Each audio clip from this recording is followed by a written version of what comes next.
আসসালামু আলাইকুম প্রিয় দর্শক বন্ধুরা, সবাই কেমন আছেন? আশা করি সবাই ভালো আছেন। আমি বেশি একটা ভালো নাই। কালকে দুপুর থেকে প্রচণ্ড পরিমাণ অসুস্থ। মনে করেন যে হঠাৎ করে জ্বর আসছে, জ্বর আসা, মাথা ব্যথা, জ্বরের ওষুধ খেলাম। রাতের থেকে তো আমি মনে হয় আর মানে কি বলবো, আমি এতটা অসুস্থ যা বলার মতো না। ভিডিও করার ইচ্ছা ছিল না, কিন্তু ভিডিও যেহেতু করি এজন্য ভিডিও করতে আসলাম। আর কি বলবো, আমি কথাই বলতে পারছি না, তারপরেও কথা বলা লাগতেছে, কারণ যত নিজের চ্যানেলটা আছে এর জন্য ভিডিও করা লাগে। তো সবাই আমার জন্য দোয়া করবেন। আমি প্রচণ্ড পরিমাণ অসুস্থ, এখনও সুস্থ হইনি। আসলে অসুস্থ হওয়ার পরে এখনও ডাক্তারের কাছে যাইনি। এখান থেকেই বাজার থেকে একটা ক্যাপসুল আনার পরে সেটা খাইছি। পেটের মধ্যে ব্যথা, মনে হচ্ছে কি আমার পেটের লাড়ি কেউ উল্টাই দিছে, এরকম ব্যথা অনুভব হচ্ছে। হাঁটতে পারতেছি না, বসতে পারতেছি না। সারাদিন শুয়েছিলাম। এখন আপনার ধরেন বাজে 5টা, আমি এইমাত্র উঠে আসলাম। আমি ফোনটা ধরে রাখবো সেই শক্তিটা আমার নাই। তো অসুস্থ হলে বোঝা যায় সুস্থতার কতটা নিয়ামত। তো যারা সুস্থ আছেন, আল্লাহ তাআলা মানুষকে অসুস্থতা দেয় মন পরীক্ষা করার জন্য। কিন্তু আমি আগে এরকম অসুস্থ হইতাম না। আমার ছেলে হওয়ার পরে ওর তোরা অসুস্থ হই নাই, কিন্তু ইদারিং একদিন ভালো থাকলে আরেকদিন অসুস্থ হচ্ছি। তো যাই হোক, আল্লাহ যা দিছে, এখন কি করার। আপনারা সবাই দোয়া করবেন। আর কালকে আমি একটা ভিডিও বানাইছিলাম। আসলে আমি অসুস্থর কারণে লাইভেও আসতে পারছি না। তো কালকে আমি একটা ভিডিও বানাইছিলাম, তো সেই ভিডিও দেখে কামরুল ভাই লাইভে এসে কিছু বলছে আমার বিষয়ে।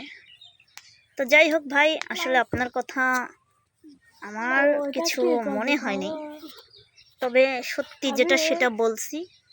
আর সত্য কথা বলাটা আমার মনে হয় ঠিক ঠিক আছে।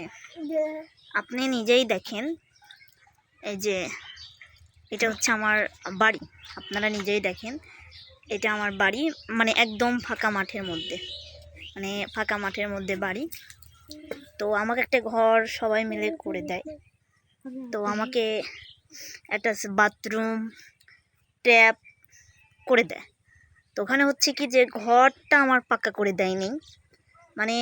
যে আপু আমাকে টাকা দিয়েছিল, উনি অনেকগুলাই টাকা দিয়েছিল। তো প্রথমত যখন আমার অ্যাটাচ বাথরুম করতে গিয়ে টাঙ্কি গাড়া হয়, তখনই কিন্তু আমার পারিবারিক বিষয়ে ঝামেলা বাঁধে। সো আমি চাইছিলাম যে আপু যে কয় টাকা দিছে আমাকে, ওই টাকাটা আমাকে দিয়ে দিলে আমি এরকম একটা ভুঁই নিতাম, এরকম একটা মাঠে ভুঁই রাখলে ওইটা আমার কাজে আসতো। কিন্তু ওনারা আমাকে যেটা করে দিছে ওটা আমার কাজে আসে, কিন্তু মাঝে মধ্যে এমন পরিস্থিতি হয় বা মনে হয় যে এখানে আর থাকাই হবে না, এরকম পরিস্থিতি। আমার বিয়ে হয়েছে, সেটা তো সবাই জানে। আমার একটা ছেলে আছে, আলিপও মাঝে মধ্যে আমার সাথে এমন ব্যবহার করে, আমার কাছে অনেক খারাপ লাগে। কথায় কথায় আমাকে ছেড়ে যাওয়ার কথা বলে, ছেড়ে যাওয়ার জন্য বলে। তো আমার কথা হচ্ছে কি, যে ছেড়ে যাবে সে যাবে, সমস্যা নেই, কারণ আমি ওকে রাখার জন্য অনেক চেষ্টা করি। ও যখন এগুলো বলে তখন আমি ওর পায়ে পর্যন্ত পড়ি। 100 বার একটা কথা আমি 100 বার বলি, অসুস্থ মুখে বলতেছি। বা ওর মাকে বলি, ওর বোনকে বলি, সবাইকে বলি যে দেখেন, আসলে আমি যদি আজকে সুস্থই হতাম বা ভালোই হতাম, তাইলে তো আর আমার বগুড়া জেলা বিয়ে করতে হতো না। বা আপনার ছেলে আমাকে বলছিল যে সে আমার পাশে থাকবে সারা জীবন। কিন্তু আলিফকে একটা কথা যদি আর কিভাবেও কেউ বলে, সেটাও রেগে যায়। তো যাই হোক, শুধু আলিফ একাই ঘর জামাই থাকে না। আলিফ জিন আমি প্রতিবন্ধী, আমি অসুস্থ, এই জন্য আমাকে দয়া করে রয়েছে। তো যারা সুস্থ স্বাভাবিক, যারা ভালো, তাদের স্বামীরাও তো ঘর জামাই রয়েছে। এদের সেদিনকে 2-1 কথা কাটাকাটি হলো। আলিফ ব্যাগ ট্যাগ গুছালো যাওয়ার জন্য, আমি কত কথা বললাম, পায়ে পর্যন্ত ধরলাম, ধরে কোনো রকম করে আটকায় রাখলাম। কারো কি আটকায় রাখা যায় না?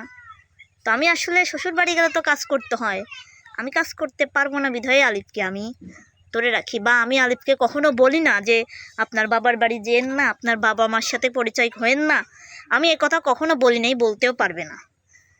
কিন্তু আলিফের ভালোবাসা আমার ভালো লাগে, কিন্তু কিছু কিছু সময় ওর মানে কথাবার্তার ধরন আমার কাছে অনেক খারাপ লাগে।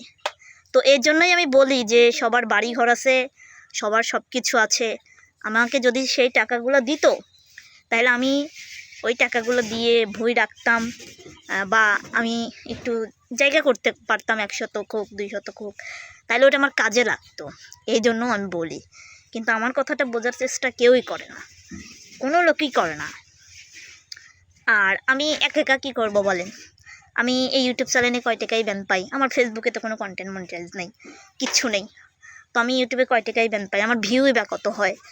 এক যে আমার মিলিয়ন মিলিয়ন ভিউ হচ্ছে, আমার টাকার অভাব নাই, ঠিক আছে? আমার তো মিলিয়ন মিলিয়ন ভিউ হয় না, 700 800 400 200 100 1000, এর আবার কয় টাকা দেয়? যারা ইউটিউবার আছে তারাই জানে ইউটিউবের বিষয়টা, আপনি নিজেও জানেন। কিন্তু আমি যাই পাই 2 মাস পর হোক, 3 মাস পর হোক, 4 মাস পর হোক, সেটা কিন্তু আমি আমার সন্তানকে খাওয়াই বা আমার সংসারে লাগে, ওই টাকা তো আর জমানো যায় না, ঠিক আছে?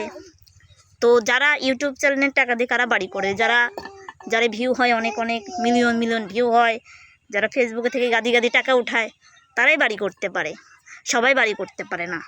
আমার তো ভুল, প্রথমে আমাকে সবাই ঠকিয়েছে, আমাকে প্রথম থেকে ছোটোবেলা থেকে মানুষ ঠকাইছে, এখনও ঠকাতেই আছে। জানি না এই কপালে কী আছে, দুঃখ আছে নাকি সুখটাই আছে। কপালটা তো নসিব খারাপ, অসুস্থ হয়ে বিছানায় পড়ে থাকলেও এখন আর খবর নেওয়ার মতো মানুষ নেই। আর যখন সুস্থ ছিলাম, যখন গান গাইতে পারতাম, তখন হচ্ছে খবর নেওয়ার মতো মানুষের অভাব ছিল না। তো যাই হোক, আমি মানুষটাই খারাপ, এখন নিজে মনে করি আমি নিজেই খারাপ। তো আমার আল্লাহকে একটা কথা বলবো, আল্লাহ, আমি যদি একটু সুস্থ হতাম, তাহলে আমি এক জায়গায় কাজকর্ম করতাম, কাজ করে আমার সন্তানকে আমি মানুষ করতে পারতাম। কিন্তু আমি তো সুস্থভাবে নয়, আমি একটা ভারী কাজ করতে পারি না, আমি ভারী জিনিস নিতে পারি না। আমি এই যে কথাটা বলতেছি দেখেন, আমি কিন্তু নিঃশ্বাস দরে ফেলতেছি, আমাকে সামনে থেকে দেখা যায় আমি মানুষটা সুস্থ, বুঝছেন?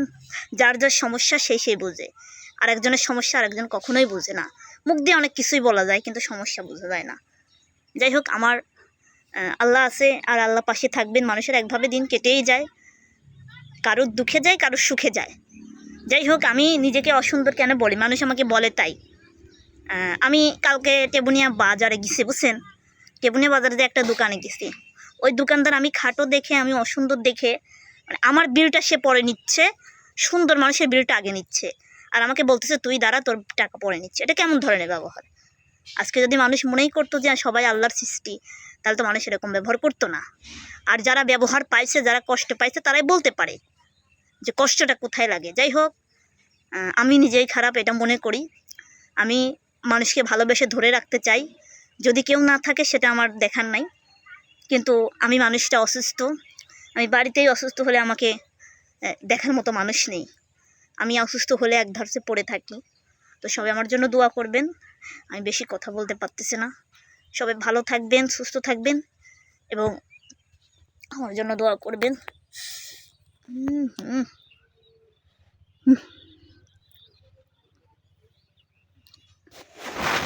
তুই মোবাইলের ওজনই আমি সহ্য করতে পারছি, যে মানুষ মোবাইল ধরে রাখে এতক্ষণ ধরে। তো সবাই আমার জন্য দোয়া করবেন, আর আমার যদি কোনো কথায় ভুল ত্রুটি হয়ে থাকে তাহলে মাফ করবেন। আব্বু আসো, আমার ছেলে খালি ওদিক ওদিক চলে যায়। তো সবাই ভালো থাকুন, সুস্থ থাকুন, আল্লাহ হাফেজ।